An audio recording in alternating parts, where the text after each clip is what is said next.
વાત આણંદની કરીએ, જ્યાં બદલપુરમાં વરસાદ રોકાયો છતાં હજુ સુધી વરસાદી પાણી નથી ઓસર્યા, જેના કારણે ગામના લોકો અને તેમાં પણ ખાસ કરી વિદ્યાર્થીઓને હાલાકી પડી રહી છે। 10 દિવસ વીતવા છતાં પણ વરસાદી પાણી નથી ઓસરી રહ્યા। ગામના મુખ્ય માર્ગો પર હજુ સુધી 1.5 ફૂટ સુધીના પાણી ભરાયેલા જોવા મળ્યા છે અને તેની વચ્ચે લોકો રહેવા માટે મજબૂર થયા છે। દ્રશ્યો બદલપુરના છે, જ્યાં વરસાદ રોકાયાના 10 દિવસ વીતી ચૂક્યા છે, છતાં આ પરિસ્થિતિ આપ જોઈ લો અને ખાસ કરી વિદ્યાર્થીઓને પણ અહીં હાલાકીનો સામનો કરવાનો વારો આવી રહ્યો છે।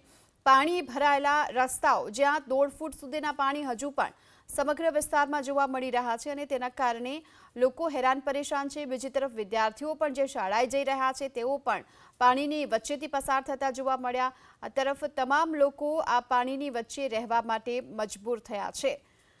તો આણંદના બદલપુરના આ દ્રશ્યો છે કે જ્યાં હજુ સુધી પાણી નથી ઓસર્યા। 10 દિવસ વીતી ચૂક્યો છે અને છતાં પણ પાણી ઓસરવાનું નામ નથી લઈ રહ્યા।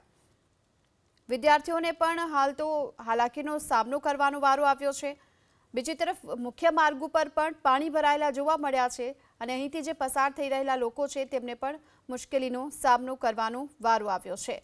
પ્રશાસન તરફથી જે કામગીરી નથી કરાઈ તેને લઈ અનેક સવાલ પણ ઉઠી રહ્યા છે।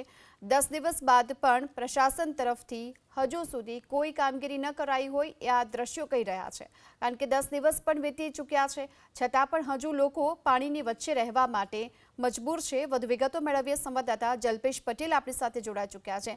જલ્પેશ, શું કારણ આ પ્રકારે 10 દિવસ છતાં પણ લોકોને પાણીની વચ્ચે રહેવું પડી રહ્યું છે? ચોક્કસથી કારણની વાત કરીએ તો જે કાસનો સમસ્યા છે તે કાસની સમસ્યાના લીધે 10 દિવસ સુધી આ બદલપુર જે ગામ છે તે ગામમાં પાણી નથી ઓસર્યા। મહત્વની વાત કરવામાં આવે, વરસાદે ત્યાં આગળ કહેર મચાવ્યાના દ્રશ્યો અત્યારે સામે આવી રહ્યા છે। બોરસદનું જે બદલપુર ગામ છે તેના દ્રશ્યો છે, ખાસ કરીને દ્રશ્યો જે દેખાઈ રહ્યા છે તે શાળાના છે। આ જ હાલતમાં છેલ્લા 10 દિવસથી ગ્રામજનો ત્યાં આગળ જીવી રહ્યા છે। અવારનવાર રજૂઆત કરવા છતાં પણ તંત્ર આંખ આડા કાન કરતું હોય તેવું ચોક્કસપણે લાગી રહ્યું છે, કારણ કે જે રીતના અત્યારે ઉગ્ર રજૂઆત કરવામાં આવી ત્યાર પછી તંત્ર કામે લાગ્યું છે અને જે કાંસ છે તે કાંસની કામગીરી શરૂ કરી છે। મહત્વની વાત કરવામાં આવે, આ જ પરિસ્થિતિમાં છેલ્લા 10 દિવસથી જે વિદ્યાર્થીઓ છે તે પણ શાળાએ આ જ પરિસ્થિતિમાં જઈ રહ્યા છે। ખાસ કરીને બીજી તરફ વાત કરવામાં આવે, પાણી ઓસરશે પરંતુ ત્યાં રોગચાળો ફેલાય તો નવાય નહીં। જી, આભાર આપનો આ સમગ્ર માહિતી બદલ। તો હાલ 10 દિવસ બાદ આ પ્રકારની સ્થિતિ અને એબીપી અસ્મિતાએ જ્યારે આ અહેવાલ પ્રસારિત કર્યો છે ત્યારે કાંસ ખુલ્લો કરવાની તજવીજ હવે હાથ ધરાઈ।